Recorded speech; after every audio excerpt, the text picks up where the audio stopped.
अस्सलाम वालेकुम जी। East and waste recipes YouTube channel पे तमाम व्यूवर्स को मोस्ट वेलकम।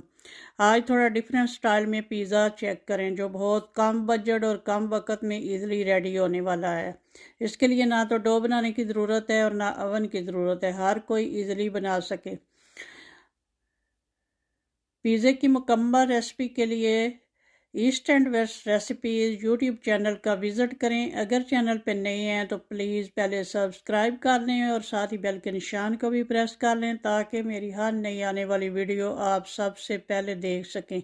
लाइक और शेयर भी करना और कमेंट में बताना कि ये पिज़्ज़ा कैसा रेडी हुआ है। ये पिज़्ज़ा बच्चों को बहुत ज़्यादा पसंद आने वाला है।